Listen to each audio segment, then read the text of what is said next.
Guys हामी चाहिँ हैन मन्दिर घुम्न जाँदैछु।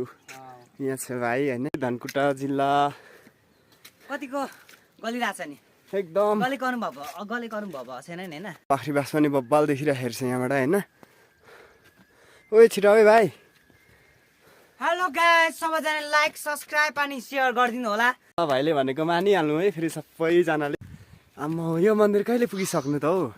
हा भाइ हेलो हेलो हेलो भाइ ल सुन्दैन है क्या कान्दियो भाइले। हेलो भाइ हेलो हेलो अनि कतिको मजा भइरहेको छ। एकदमै अब अलिक गाह्रो भएको फिल भइरहेछ हैन। हो र यो बाटो यो सिडीको बाटोमा हिँड्नको लागि चाहिँ उस्तै दम भएको मान्छे चाहिँ नआउँदा राम्रो है। गाह्रो भइरहेछ यार। ल ल ल ठिक छ ल पुग्नु आँटेको अब धेर दूरी छैन। दामी देखिरहेको छ यो डाँडा काँडा चाहिँ हैन एकदम बब्बाल। यो धनकुटा जिल्ला होइन त भाइ धनकुटा जिल्ला पाखरीबास रहेछ थियो। आइसक्यो अब मन्दिर पनि हैन। हामी सिडी आइपुगे फाइनली गाइस हामी बल्ला बल्ला बल्ला बल्ला आइपुग्यो हैन।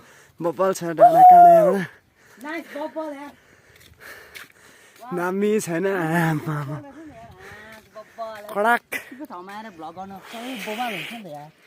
ओके गाइस यतिको भ्लग देखिहाल्नु भयो हैन। लाइक कमेन्ट गर्नु चाहिँ नबिर्स होला। अनि तपाईँहरूको लागि कमेन्ट बक्स सधैँ खाली नै हुनेछ। ओके गाइस तपाईँहरू पनि यो ठाउँ घुम्नु आइदिनु हुन म हैन नेक्स्ट भिडियो आउनेछ। ओके गाइस घुम्न आउनु होला मन पर्यो भने।